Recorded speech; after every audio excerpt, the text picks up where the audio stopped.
Sorry.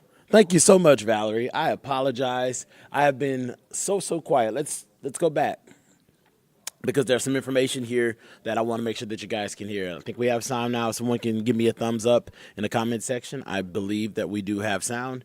But something that we're watching is a very strong hurricane in the Caribbean. This storm developed out in the open Atlantic. It developed in an area that typically we don't see development this early in the season.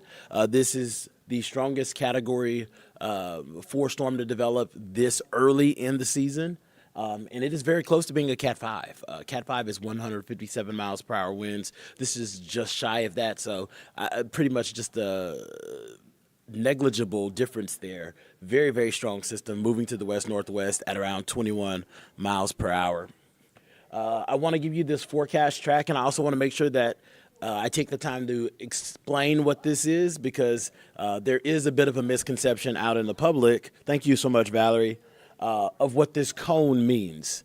So whenever you see these cones, we call it the cone of uncertainty. It means that all of our guidance, all of the model data that we're seeing suggests that the center of the storm will pass somewhere within that cone. I know a lot of times the perception is that it's going to be right in the middle, but that's not necessarily the case. If you stick with us whenever we track these things over days, you can see how that cone becomes smaller the closer you get to landfall and stuff like that. You know what I'm saying? As far as, 1 day out is a smaller cone versus 4 days out. So something that we continue to monitor.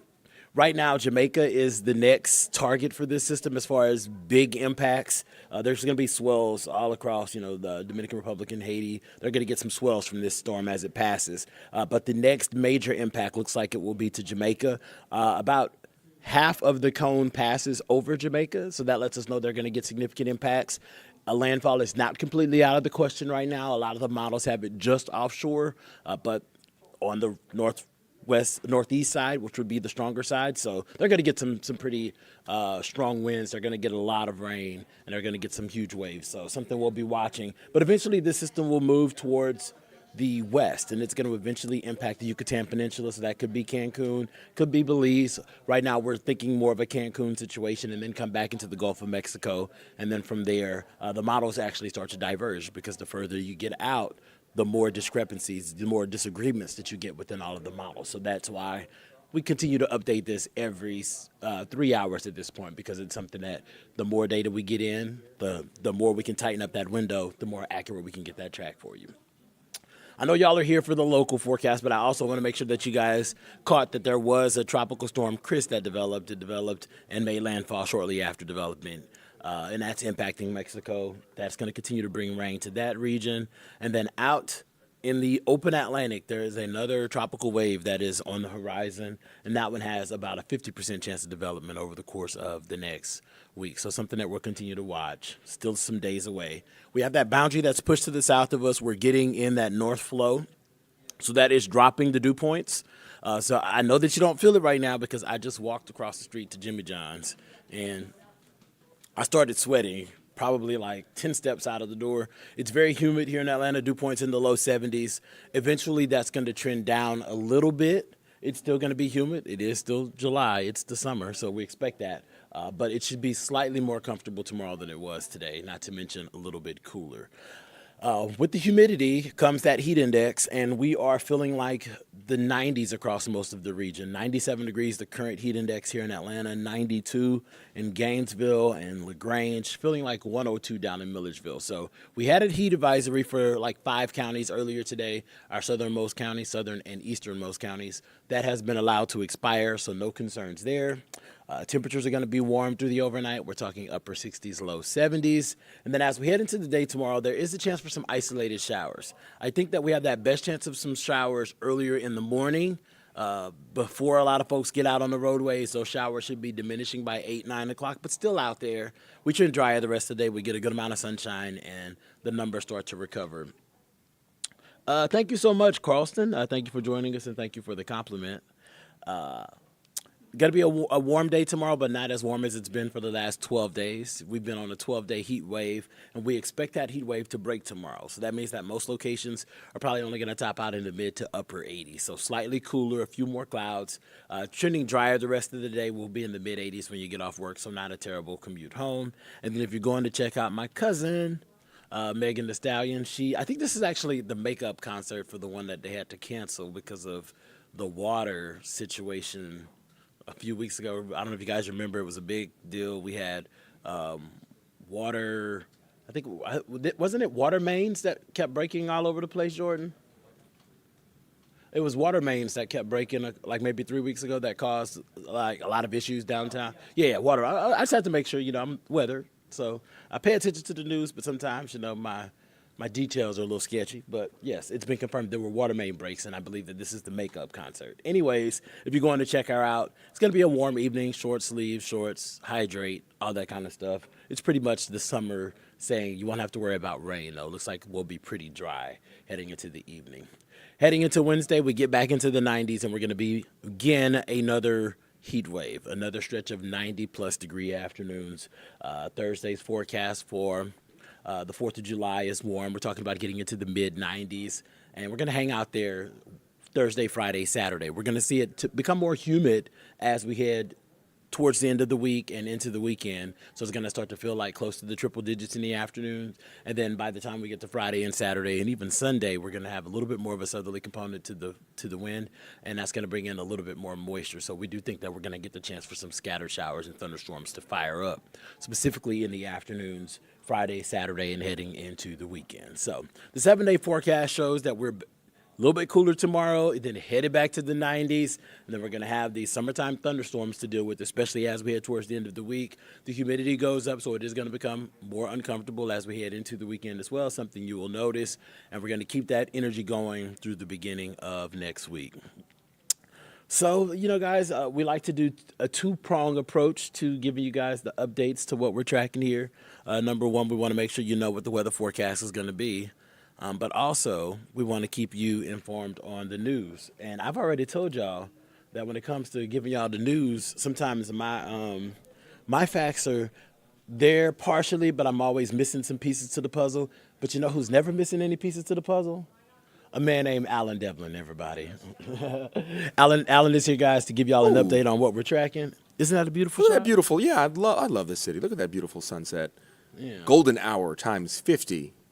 I'm going to give you a heads up, Alan. Yeah. I could not get the supers to work. Oh, really? So you can try if you want to. All right, I'll mess around with them. I'll do my best to walk everybody through everything. Hello, everybody. This is Alan Devlin, as Patrick said.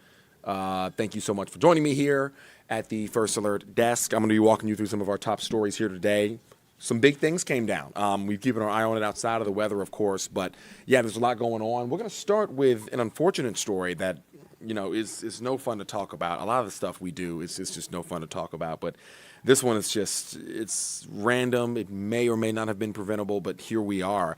A plane carrying 5 Georgians went down in rural New York. They were coming back from New York after a baseball tournament. So it was only 5 of them on board. It was a small single-engine plane, like not a commercial flight, not like a Delta or a United. Small plane taken off from a small airport here in Georgia, and it went down. And so right now we're working to get more details on what that means when they say went down. It's unsure right now, honestly. Let me see if I can get this video up for you really quick. Give me 1 second.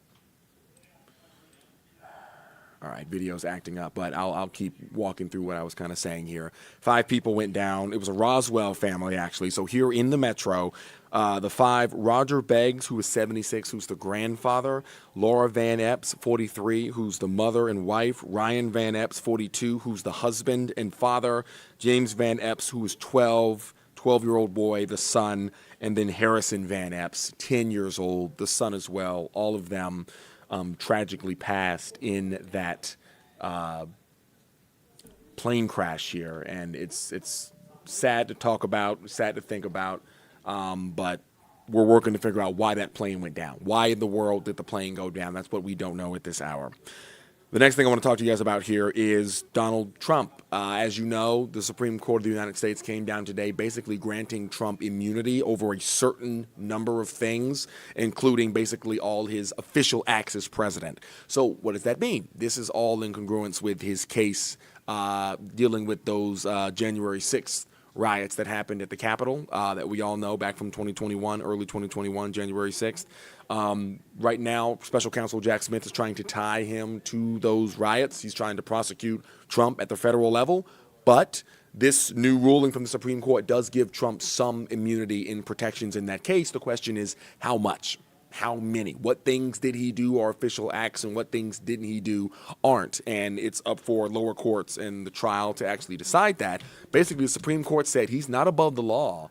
We're not saying that he can't be prosecuted. We're just saying that based on our interpretation of the Constitution, Congress, the government, is not allowed to question his acts as president. Now, on the other side, Democrats, and Joe Biden just spoke a little while ago, came out, made it very clear. They believe this is their words, insane, ridiculous, out of bounds, you name it. Democrats are in an uproar. Joe Biden expressed his displeasure with the Supreme Court as well.